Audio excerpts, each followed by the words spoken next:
Hi guys, another film from moi.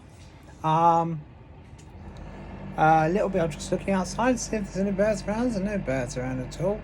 But it's a lovely sunny day down here in Cornwall. There's butterflies flying around. I've got goldfinches around here and all sorts of little creatures. It's really, really pretty. And it makes, I'm so pleased I built this log cabin, really, because this log cabin just, it's like a little home from home. I mean, I've even got a sofa in here, can you believe? I mean, you know, what more can a man ask for? Anyway, I'm supposed to be in here to work. And today I have a returning customer who would love a bracelet. And they want a bracelet which has 2 pieces of bezel set glass on it. And they're hoping that the bezel set glass will match the green of their very, very dark green ring that I sold them quite a few months ago, maybe even years ago. I don't know, can't really remember. As you know, from other videos I've done on here, I can't really remember much. I struggle to remember my kids' names, to be honest. So that doesn't really matter. I manage to just do things I do over and over again every day, and I get used to doing them, and there we go. But I do have post-it notes everywhere telling me things like wash your hair in the shower and stupid things like that. But anyway, that's by the by. That's nothing to do with what I'm doing now. I've found my 2 pieces of sea glass. So I've got this for the darker green, because I thought that was quite a nice green. And then the bracelet she chose it from Etsy, and it had a lighter green as well. So I've got the lighter and the darker green together.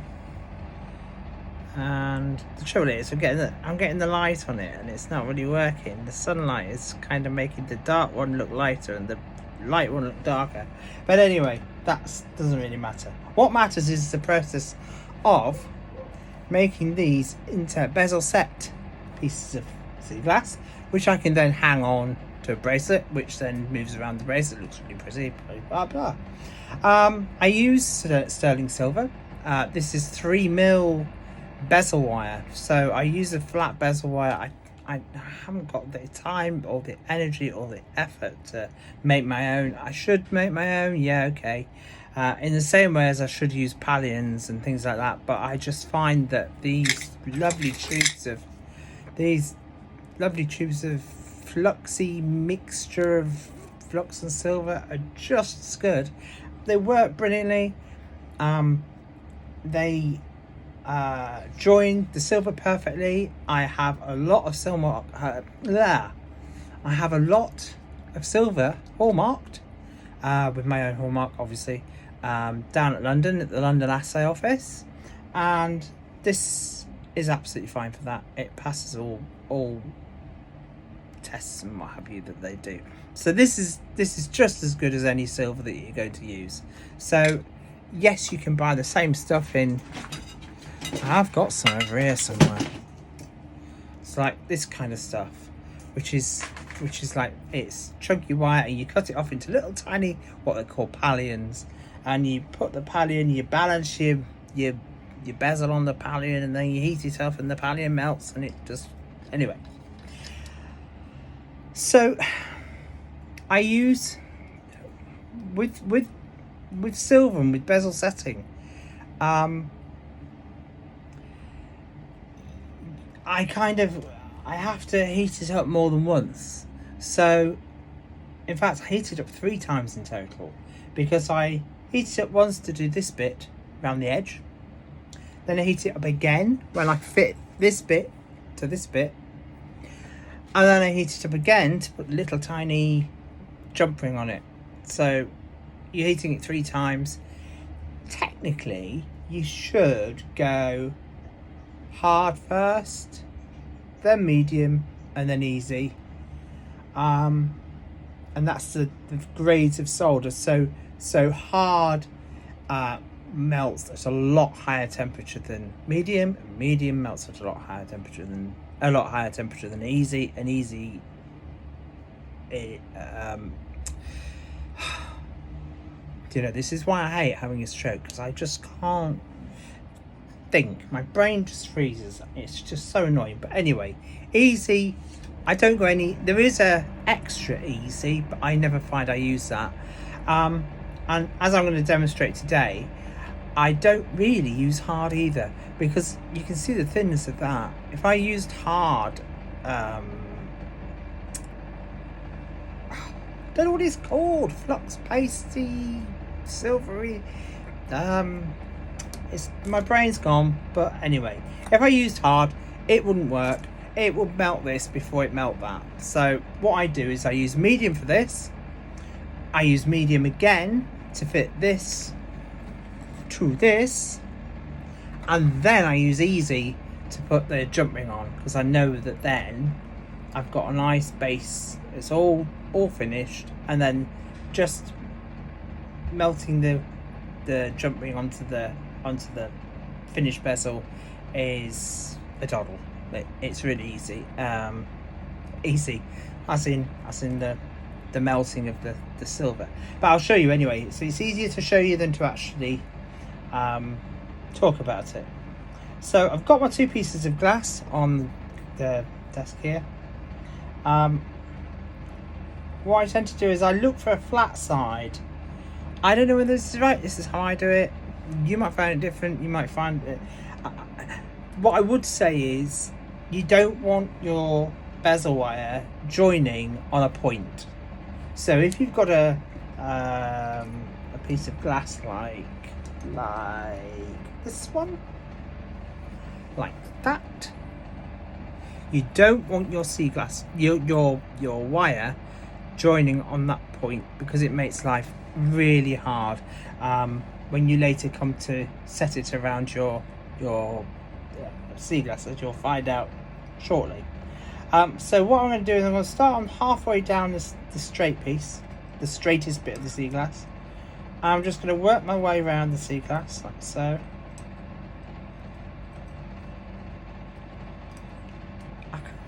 You see my hands are in the way, but so I've worked myself around the seaglass,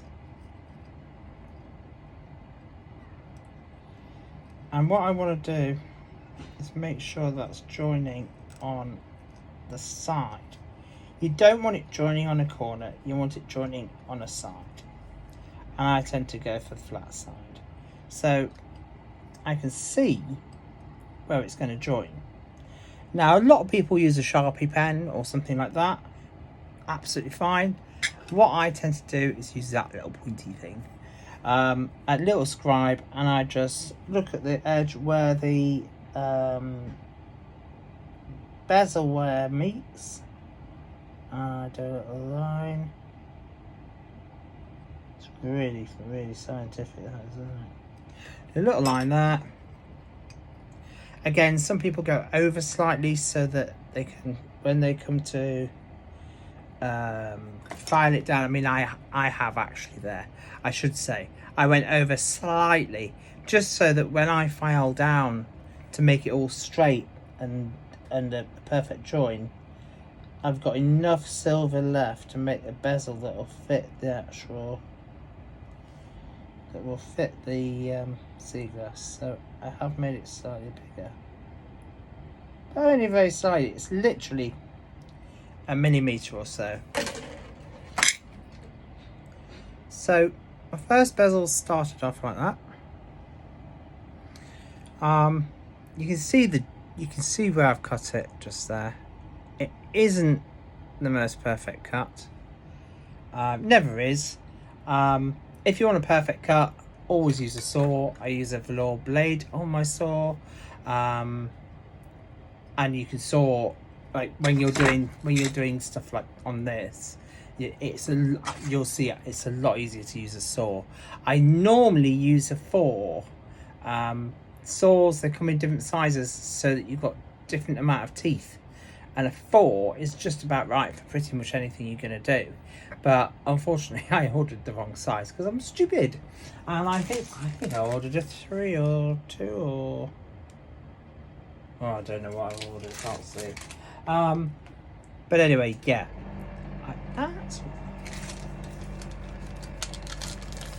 that's a 4.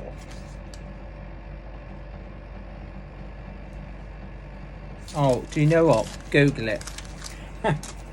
Honestly, double check, because I think 4, sure 4 was too big, because you can see the teeth on there. And the idea is to have 2 teeth or 3 teeth on the silver at any one time as you're sawing. And I thought with this 4, I only had 1 to 2 teeth, so I probably want a 6, so you've got more teeth, and it moves smoother. But anyway, that's for the future. What I want to do now is file down this edge. So I have, this isn't my favourite file, I've lost my favourite file, but this is my second favourite file. The best file I found is one that's half round and flat on the bottom, but this is kind of half round on both sides, but that's okay. It still works, and you just want to get that join flush, so you want to get it straight. So all you're doing is you just gently going over the edge so that the two sides meet. And the beauty of that is, at the same time as you're doing that, you're actually cleaning it. So now you can see that the two sides meet. Where am I? The two sides meet perfectly. It's hard to see. I've not got a very brilliant camera on this phone. I thought it'd be a lot better than my old phone, but it's not. So I've got my join there. He's ready to go. So then I want a medium solder, which in. I shall find it shortly. Got my easy. Where's my medium? There's my medium. So that's my medium solder. See, I've got a massive medium solder because I use a lot of medium. Because I use medium on rings and things like that. And with bangles, I actually use hard, because that makes it. What you find is that the different strengths of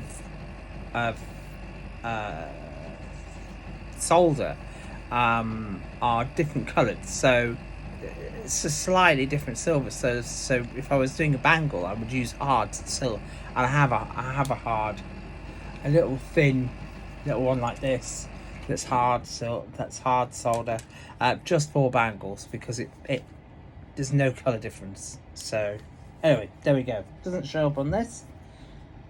So what I'm doing is I'm just going to put a 5/9 down my join, like so. The whole thing with this, really, the most important thing with this is that that's clean. Make sure that's clean. Even a fingerprint, something like that, it won't flow. So by filing that as I did, I've helped to make it clean, and I know that there's no fingerprints on there or anything like that, so that's okay. I'm going to move the seaglass out of the way, because, believe it or not, seaglass does not take heat. So if you do this wrong and you think, oh no, I forgot my jump ring, it's tough. You'll have to start again, because seaglass doesn't take heat. It either cracks into a million pieces, or it goes a horrible colour, or all manner of things happen to it. So you need to keep it away from heat, as you do with quite a lot of precious stones and things like that. I know opal, again, you can't get too much heat near opal, and there's lots of others as well. But so I've got my seaglass, I've got my silver there, a 3mm silver, and I use this little baby. Ooh, send me out big flames there. It has a tiny little flame, and it's absolutely brilliant. It's a little Dremel pen. It's easy to point. I don't want to point it at the solder. I want to point it at the actual metal. So what I'm doing is I'm going to heat it around here, and I'm going to see. You'll probably see that the solder catches fire in a bit, but I'm nowhere near it. There, you see that little flash of yellow. I don't know whether you saw it on the camera. It's very hard. get more of it and less of me, perhaps. And I'm going around the outside of the silver, heating up the silver. Again, don't hold the flame on one bit of the silver or you'll end up melting the silver. And you'll see the flux go. It kind of, I call it a flash. It flashes and it's done. We're getting a silver surely.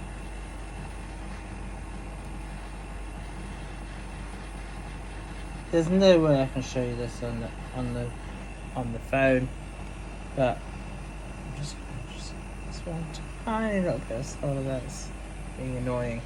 I can deal with that in a minute. So that's literally how long it takes. It doesn't take very long at all. That one should really go into the pickle, but I don't pickle that yet. I pickle it when it's complete with the base. Just saves a little bit of time. So I've cooled it off so I can actually stand to touch it. I might move that out of the way just for a second because that's blooming hot. That block, by the way, heat resistant block is an essential. You can't, if you try to do this on your metal block that you've got at home, whatever, it won't work because the metal is a heat sink. So all the heat just drains out of the piece that you're using. You need something that resists heat. What I used to use when I very first started was a friend had taken one of their storage heaters apart, and inside the storage heaters are all these bricks, and they're absolutely brilliant for doing this sort of work on because they're very heat resistant. So they hold the heat, but they're quite heat resistant, and so when you burning things on top of it, that it works quite well. But this stuff is really cheap.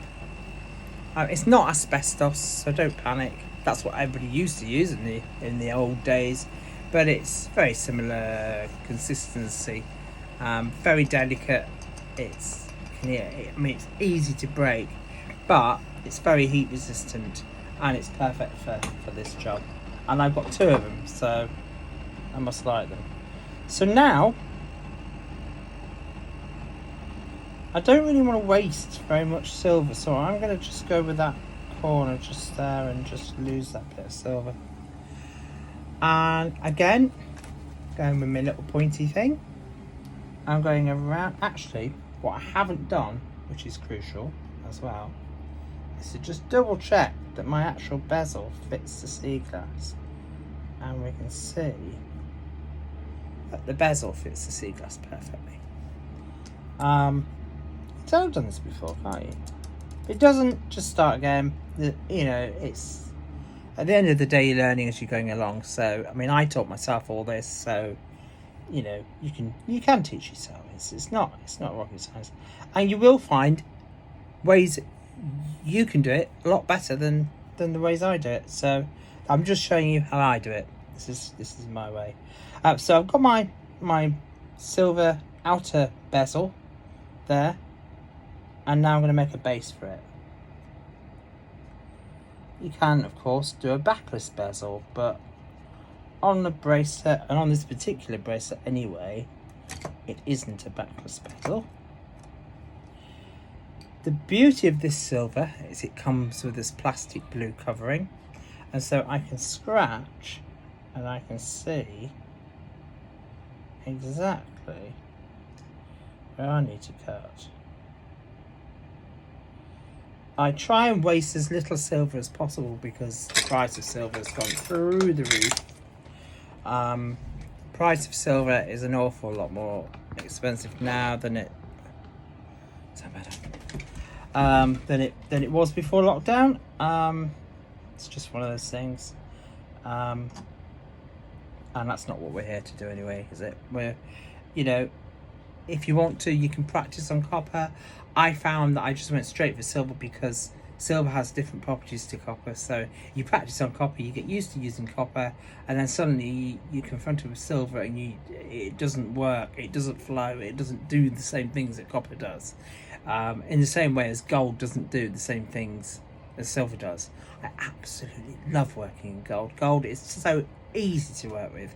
It's a lot easier than silver. It flows better. It's just everything about it's better. Apart from its price, which is absolutely horrific. So we're going silver. We've got a mark. Can we see the mark there? Just see our little circle where I've gone around the outside of my bezel.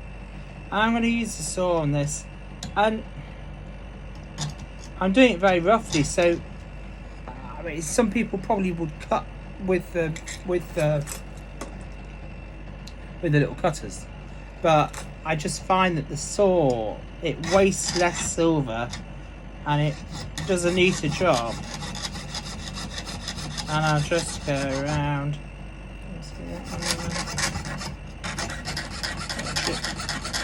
I'm literally just following my line.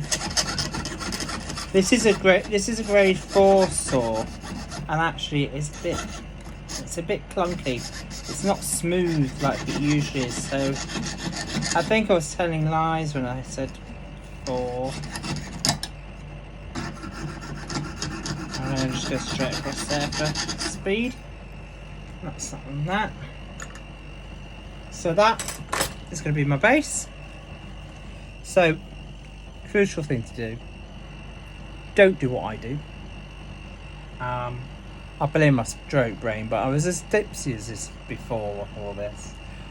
Before the strokes. 2 of which I've had, by the way, just in case you didn't know. So I'm doing alright, aren't I, really, for somebody that's had 2 strokes? I don't do too badly. I'm very, very, very lucky. I do consider myself lucky every single day. I have a lot of problems that I'm not going to go into on here, but at the end of the day, I am still here, and I have a very, very good friend that isn't still here who'd also had 2 strokes. So it does bring it home to you that, you know, having a stroke is quite a serious thing, and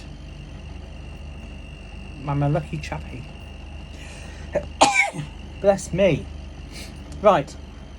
Okay, so again, I want to make sure this is clean.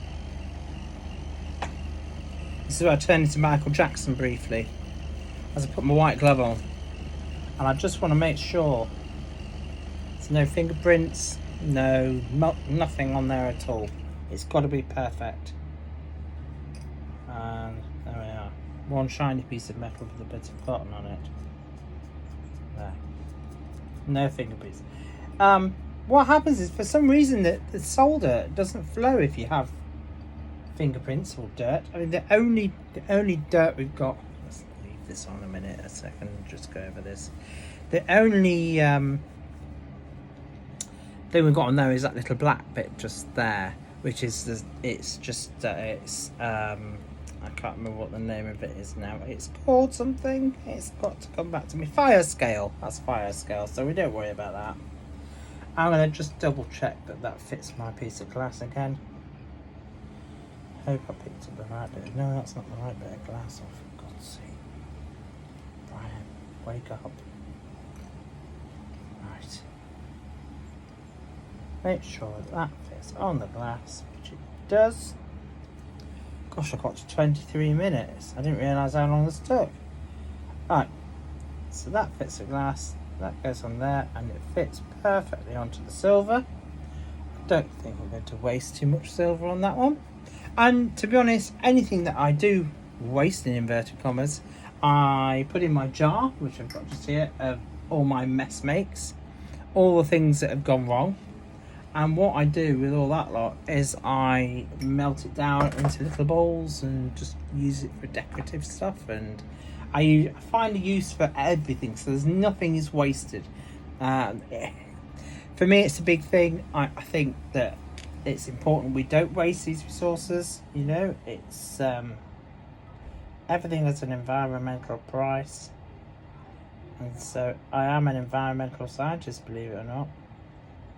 I do have a BSc in environmental science. So I am quite keen on the environment, and I do my best to be as environmentally friendly as possible, which is why I try and use all these old-fashioned kind of jeweler's techniques rather than just having a machine that does everything, or laser welding everything, which is what a lot, if you go into a jeweler's shop nowadays and you ask a jeweler to fix something of yours, I certainly did this a while back. I asked for I took a chain into somebody, to a local jeweler, to mend, because I couldn't mend it, couldn't do it, and he had a laser welder and he just lasered it, and it's just so simple, so quick, and so easy. It takes away all of this, and but I just think I like these old methods. I like to keep this kind of thing alive, and this is how I've learned how to do things, so this is what I do. Now with this one, I'm going to use the big flame again, simply because I want to pass the flame over the whole piece. I am aiming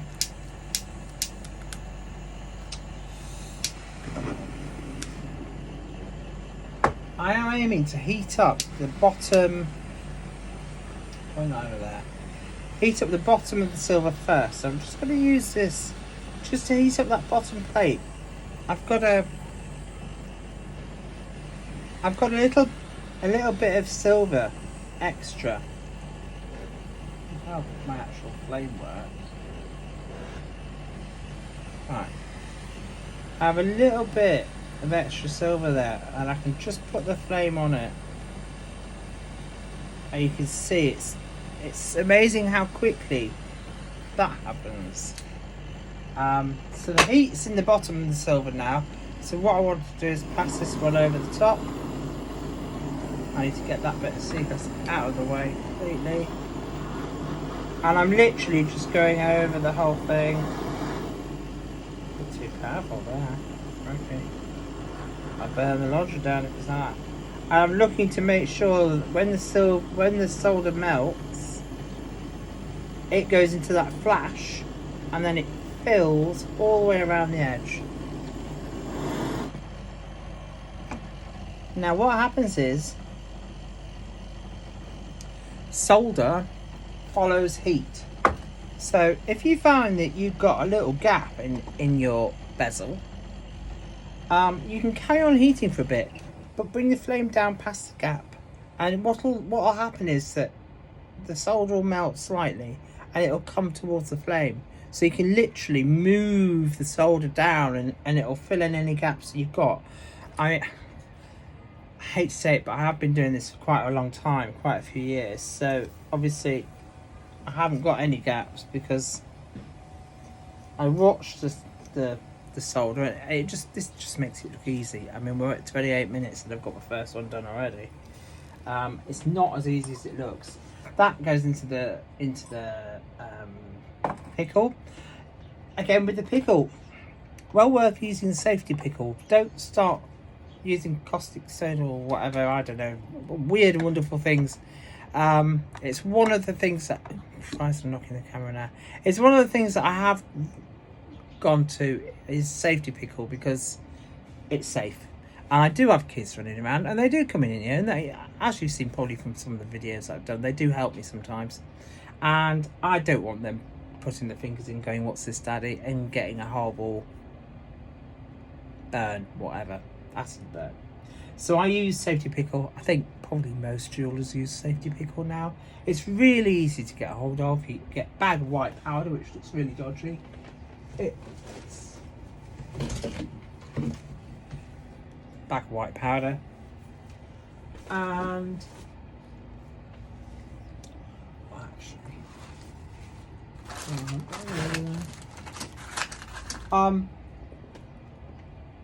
there are a few white powders. I was just going to try and show you some different ones, but I can't. There's a few different white powders that you use in silver making, so sort of try and keep them separate, because if you get them mixed up, it's not great. Anyway, I use the safety pickle, and again, a lot of people have a little thing in the corner, a little heater in the corner of their workshop, which keeps the pickle quite hot. I find that and I don't think you're supposed to do this, but I find that if you drop the hot piece of work straight into the pickle, it pretty much does its job. Obviously I haven't left that in long enough because I'm doing this for the video, and I want to try and do one whole video of the whole process from beginning to end. So I haven't left that in long enough, but it's long enough to make a decent bezel, and that's absolutely fine. So what I'm going to do is I'm just going to trim off these. Because I've got that big spur just there, look, that I didn't use. I do try and catch the pieces, and they all just go in my little jar, and then you can turn them into other things, so you're not wasting anything. Because even a tiny little bit of silver like that I've just taken off, it's worth a couple of pence, you know. It's I mean, that, I don't know what the price of silver is at the moment. I've just done an order, and it seems to me that the more hundreds of pounds that I spend on silver, the smaller amount of silver that I get. But there we go. So again, I wish I could find my favourite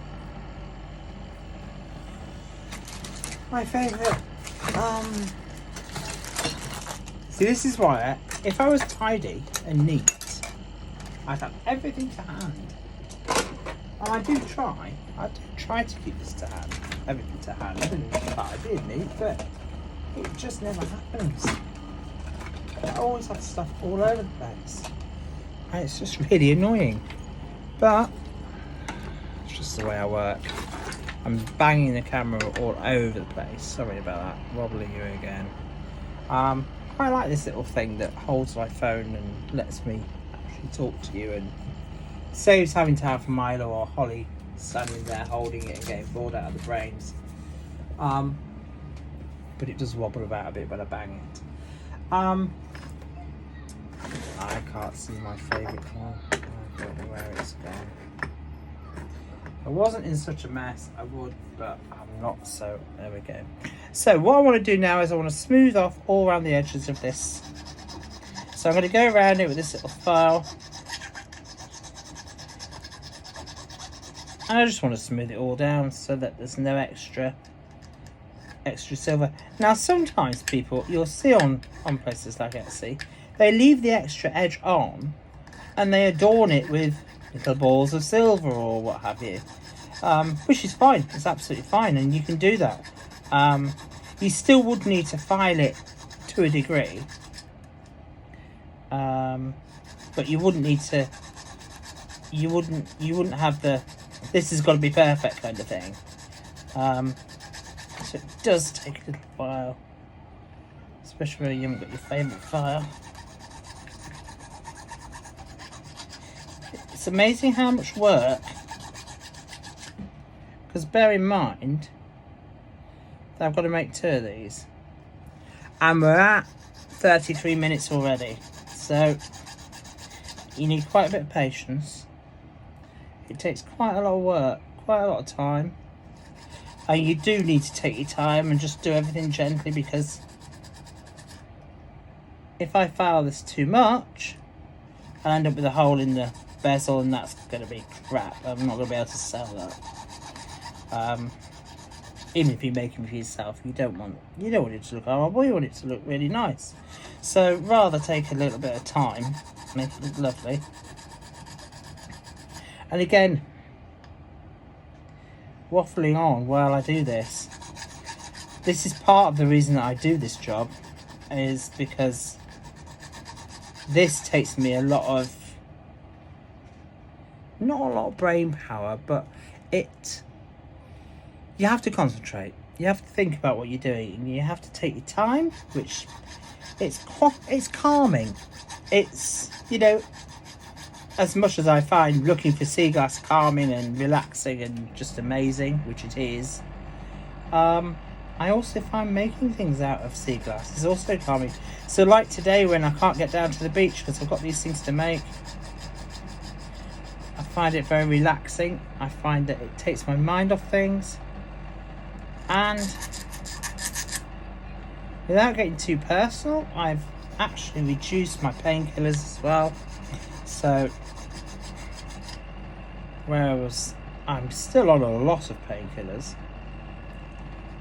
for all sorts of things. My morphine, for example, I'm down to 2 tablets a day from about 8. So it really does work. And it's a proven scientific fact that when you're making something, or when you're involving your brain in something that interests you, it releases chemicals, and I can't remember what they're called. It releases chemicals that override the pain chemicals.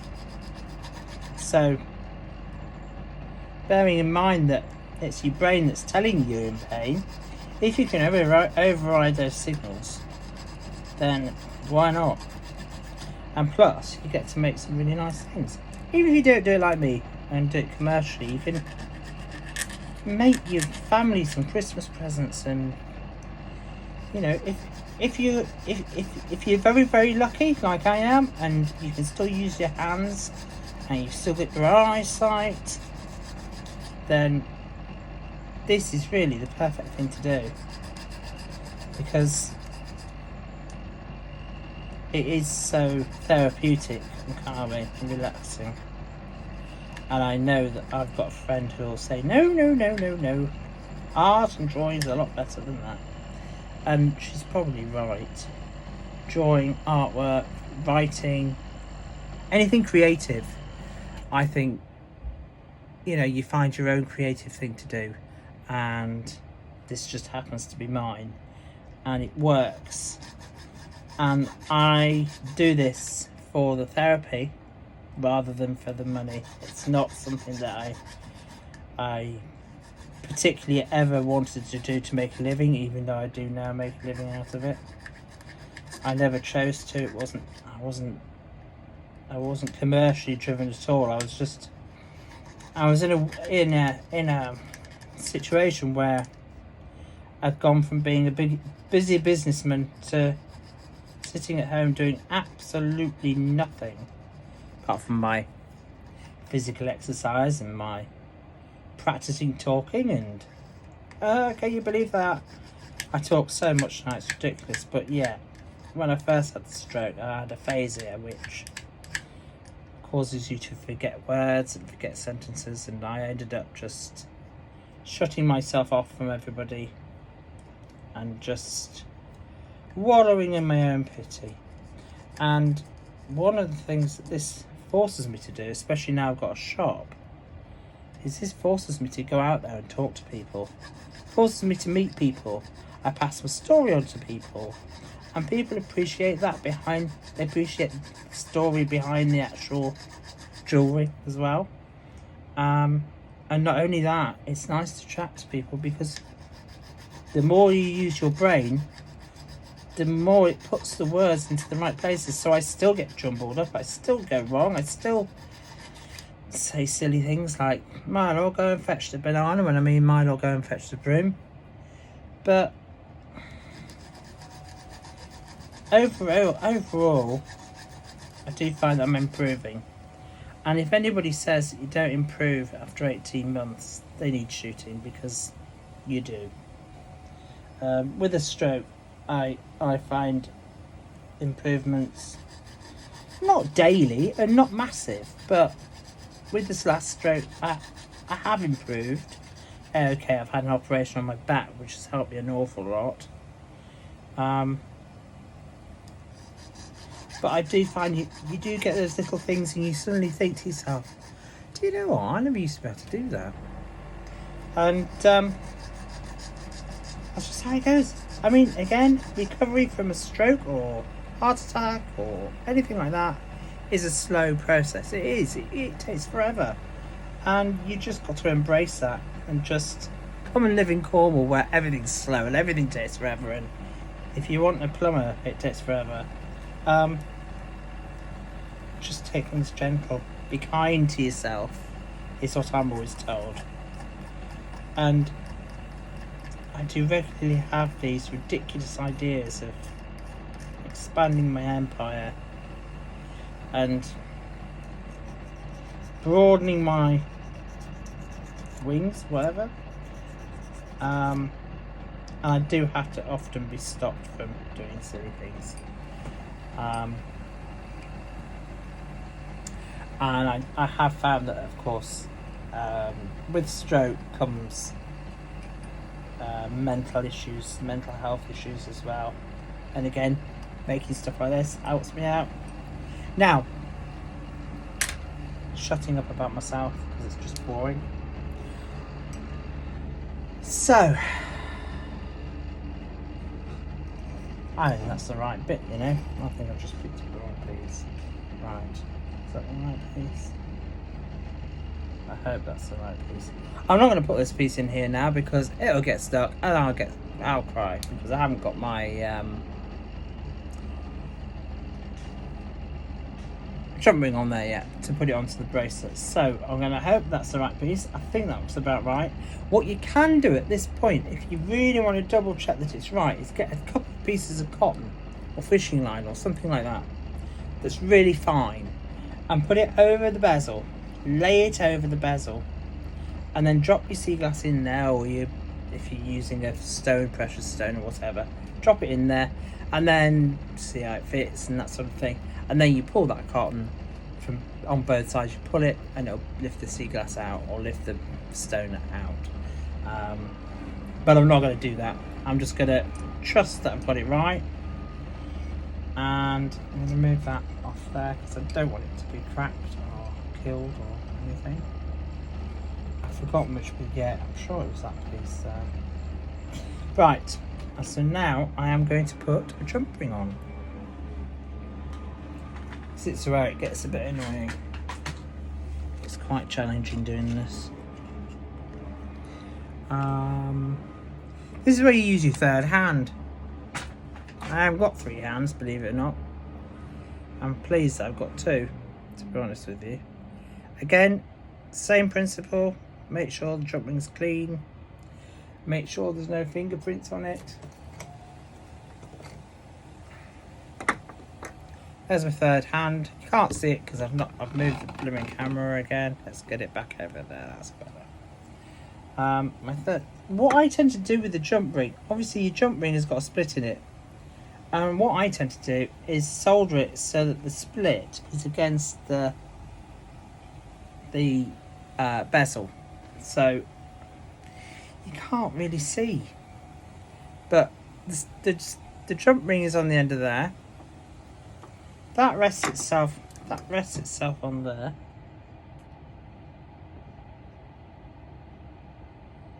Like so. The split on the jump ring is halfway up the side of the jump ring, and it goes halfway up the side of the bezel that you've just made. And then we get our light, and it's a tiny bit. You're looking at about that much. Okay, so we're looking at hardly anything. Can we see that? It's a bit blurry. And what I think I'll do with this is I'll put it on first. You see, I can tell already that that's dirty because the solder isn't sticking to it. Let's try again.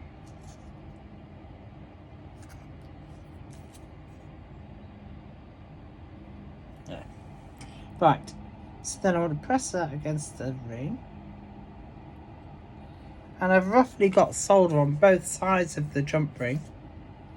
I've got the jump ring pressed against the metal. The solder's oozed around.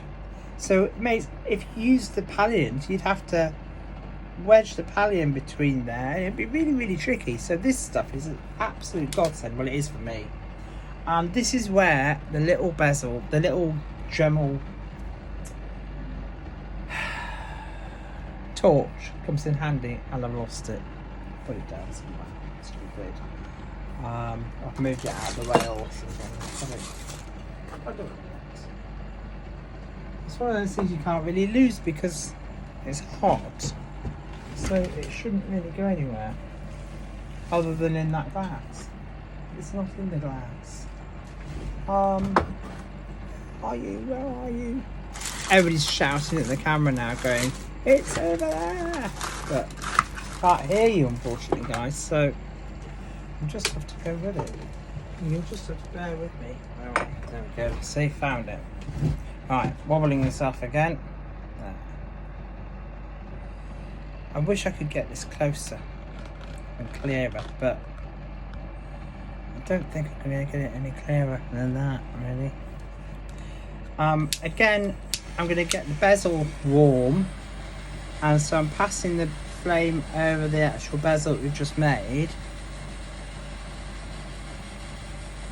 first, because I want to get that hot, and then I'll go for the ring and get the ring warm.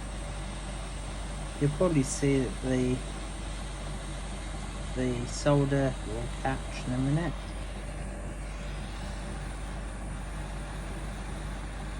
Just go above it. Try not to touch solder. If you hit the solder itself, it tends to go hard. So you're trying to keep the. There you go, there's your flash. You're trying to keep the heat on the piece that you're heating up, but not on the actual solder. And there is your bezel with its loop, which is going to go into the pickle. So put that back in the glass for that. Incidentally, behind the pickle is my tumbling pot, which I never tumble seaglass, but I use this tumbler for polishing silver and that sort of thing. And so you have a thing like I broke mine, so what I do is I wedge this jar with its lid on in it, and all my rings are in there and that sort of thing, and it tumbles with for about half an hour, tumbles with the little beads in there, little round stainless steel beads in there, and it cleans, as you can see by the colour of the water, it cleans the silver nicely. Right, I still polish afterwards, of course. So now we're at the stage where we can put the seaglass in. And I'll just wash it in that water under there. Alright, okay. So can we see? You can see that, can't we? So we have got a bit of fire scale inside. My battery's going low now, oh, for goodness sake. So we have got a little bit of fire scale inside, as you can see there. I'm going to scratch that, and what you can do is if you scratch it with this, it's brilliant for getting rid of fire scale, but also it helps reflect through the sea glass. However, I have a trick, and it's a trick that's used by a lot of jewellers, believe it or not. And I get an old crisp packet. Sounds terrible, it's not. It works an absolute treat. Because what you've got to remember is that no bezel is watertight. And no matter how many times you tell your customers not to put their jewellery in water, they will. They'll do the dishes and they'll get their jewellery into water, and awful things happen when you do that. One of which is that the water gets behind the bezel, and it tarnishes the silver that's behind the glass, and then makes the glass look all dull and horrible. So what I do, a little bit of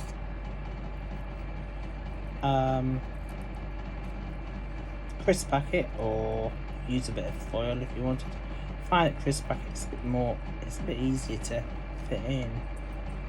I don't know. It's recycling, I suppose, as well, isn't it? If you think about it. Make sure it's all in and not over the edge of the bezel like that is. I'm going to cut that bit off.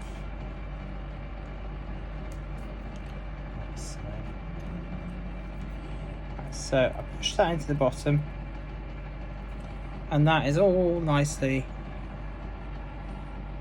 shiny, pushed into the bottom of the bezel. Again, it will jump out until you actually get the seaglass in it. Now I'm guessing it was that one. I'm praying it was that one. Yes, it was. Pop the bezel in. Pop the seaglass in, should I say. At no point is there any need to hit this with a hammer or bang it or anything. I've literally pushed that into the bezel. If you're finding you're having to hammer the seaglass into the bezel, then you've done it too small and you've done it wrong. So I'm gonna have to rush now because my battery's running out. Amazingly, I can't believe it's taken an hour to do one bezel, but there you go. It must take me a lot longer than I thought. So what I'm doing now is I'm going around the bezel with the bezel pusher, and a bezel pusher, you can use an old spoon, any flat blade that's shiny and smooth like that. I like to use the bezel pusher. I like the one that curves over like that, and this is where you use a bit of force, and you're going to actually make sure that that silver holds on to the seaglass. So at the moment the seaglass is dropping out. A mad thing, I've just knocked it out already.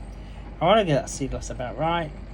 I like the fact that the seaglass is above the bezel. I do like that. I don't like it when you see a lot that the silver goes over the top of the seaglass. I'd rather spend a bit of time making this silver really tight so that the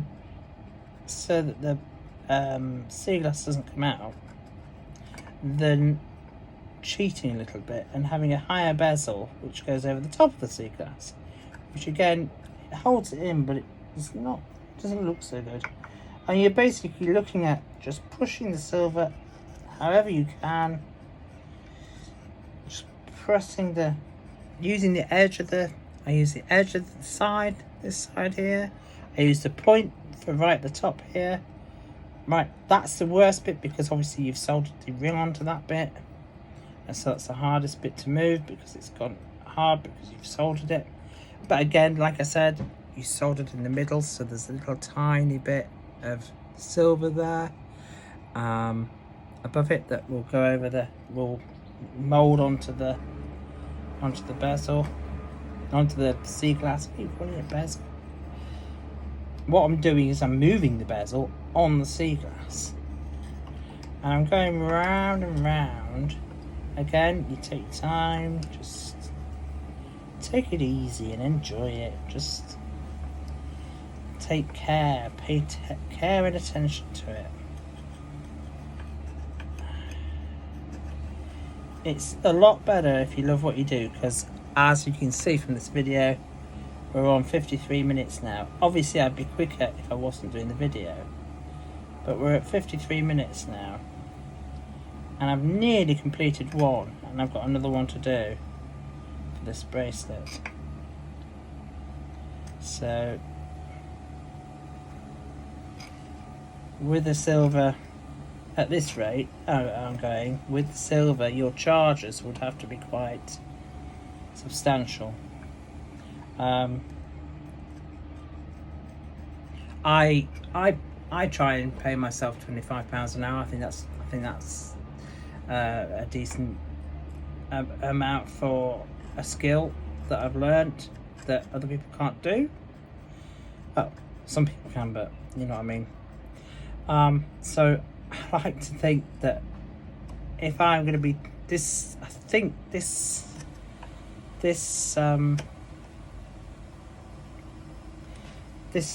bracelet is something around £35–40. So if I wasn't filming, I'd have finished it by now. But because I'm talking to you and trying to do everything on camera and everything else, it's taking me a lot longer. But that's fine, that's alright. So it's one of the things that people don't do properly, and I struggled with this to begin with, and that's making sure that you're charging enough to cover your time, your materials and everything else. There's no way you can buy or get a handmade silver bracelet with genuine seaglass made in the UK for less than £40 or so. You just can't. So you've just got to bear that in mind when you're buying, because especially on Etsy, I find that there's a lot of competition on Etsy from, let's say, other countries where the silver can't be verified. I can tell you exactly where my silver's come from. I can tell you exactly what sort of silver it is and that it's recycled and all that sort of thing. I'm happy to hallmark for you, which a lot of the ones on Etsy, they can't hallmark because it's not silver. If you want something pretty that's just cheap and cheerful, then fine, go for the silver plated, and that's your choice. But if you want something that's been made properly and it's had time spent on it and love and attention, then you've really got to be a bit more I don't know what the word is really, not forgiving, but you've got to be realistic about what you're spending anyway. I'm nearly there on this, not quite because the glass is still moving, but I'm just working my way around the bezel, and you can see I've got a bit to do just there, but I'm going where are we? So I'm going round and round the bezel, and it actually shines the silver at the same time. So the silver on the edge there, that's right next to the glass, is shiny. What you've got to be very, very careful of is not to scratch the glass. It's very, very easy to scratch glass. So I've just found a way. I just find that if I lie this onto a flat surface and then go along like that, along the very, very edge of the bezel, the point on that just sits on the top of the bezel on a 3mm bezel. I don't know how that happens, but it does. So that's how I do it. And I can press, because you do need to press quite hard. I can press hard onto the silver and not hit the glass. I'm putting a lot of pressure on there because I don't want this to fall out. And you always get the odd one that falls out. They do. It's just one of those things. Unless you do, like I said earlier, and you actually push the silver over the top of the seaglass. I don't like the look particularly. I don't think it looks natural when the silver goes over the top. You will always have one or two that fall out. But what I tend to do is, before I send mine out, I just quickly tumble them for 10 seconds or so. And if they're going to fall out, they'll fall out in that tumbling process. But they're not tumbled, if that makes sense. I don't ever sell tumbled sea glass. I only sell sea glass that's genuine and mostly found by me. I do sell some that comes from up north. There's all sorts of colours and things that you can get from a place called Seaham in Northumberland, and you can only get those colours from there. So I do use their glass, but I know the lady that picks it up off the beach, so I know its provenance and I know it's genuine sea glass. And the way to tell if it's genuine sea glass is to look at the actual glass. Get your eye right down into it and really scrutinise, really look at and you'll never do it on this phone, but you really look at the top of the sea glass. And I take my glasses off like that. And if you look at the top of the sea glass, it's like the top of the moon or something, I don't know. You can see little sea shapes, little grooves that are sea shaped. And that tells you that that's genuine sea glass, because you get With tumbled sea glass, you just get a smooth glass. Really, it's baby's bottom smooth. It's really, really smooth. There's uniform pattern on there, so there's no chips, there's no marks, there's no dents, there's no imperfections. It's perfect. With real sea glass, it's got those imperfections. It's been battered by the sea for 30-50 years, sometimes even longer. So expect it to look a bit rough, expect it to have little imperfections in, expect it not to be perfectly square, perfectly round, perfectly triangular. If you're buying earrings, don't expect them both to be exactly the same, because they're not going to be. Not with genuine sea glass. You will not get that exact same shape. And the other thing is frosting. Now, I like to, on these, get a little bit of coconut oil, which I use. Wobbling the camera again, sorry camera. I'm going to show up in a minute and go away, but I use organic virgin coconut oil, and I just put a little bit on my finger, and I just go over the top, and then I wipe it off.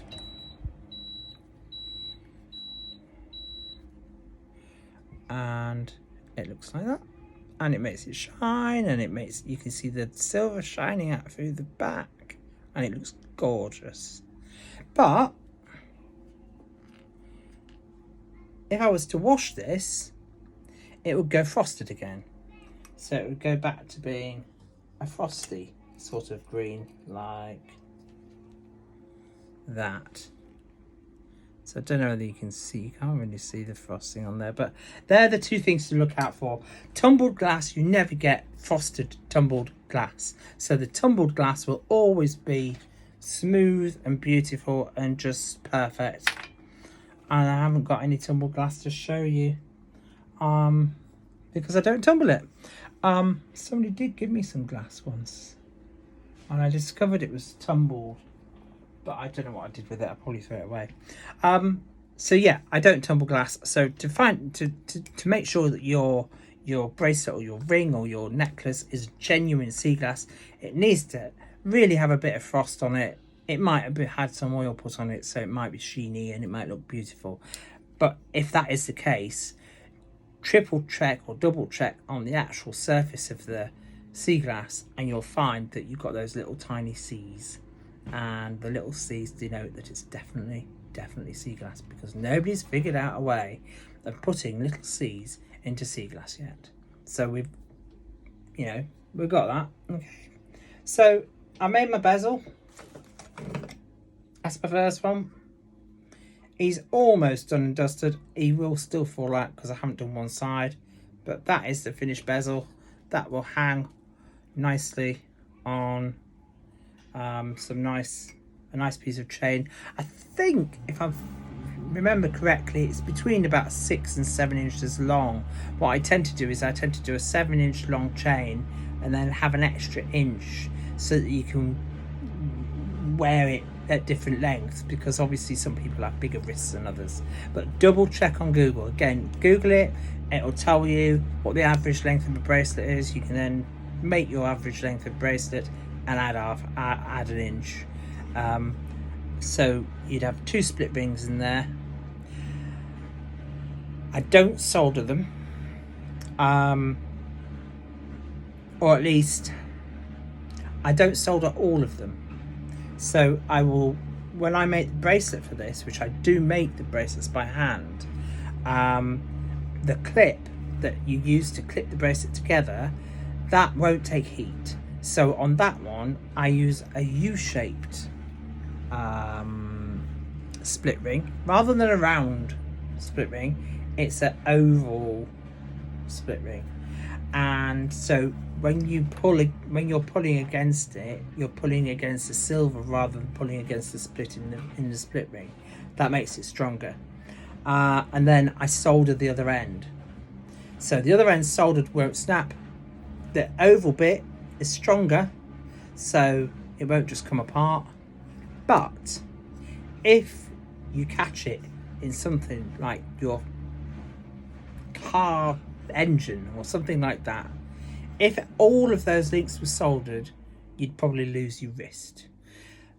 Because they're not all soldered, that break there, that U-shaped ring that you're using where the clip is will fail, and so yeah, you'll have a bit of a red mark on your wrist, but that's all. Yeah, that will fail, and so you lose your bracelet, but you don't lose your hand. It's sort of logical, really, isn't it? So yeah, that's what I do. Same with my necklaces. With all my necklaces, I tend to have one side has got a split ring or a oval shaped split ring to make it stronger, and one side is soldered so that it's stronger. And then you know that it will break if it has to, but in normal everyday use, normal everyday wear, it won't. And that is where I'm going to leave this, because that has taken an hour and 5 minutes and I am absolutely triggered. And I'm going to go and get a coffee. I'm going to go and do the other bezel. Okay, thank you for listening for all of this time. Any questions, mail me, email me, whatever, you know how to do it. And we'll pick up on something else very, very, very soon, hopefully. I might well do a video on, well, ask me if there's anything you want to know about seaglass or making jewelry out of seaglass or how to do something. Just ask and I will do a video on it. I'm quite happy to do that. It's not a problem. Okay, cheers. I'll see you later.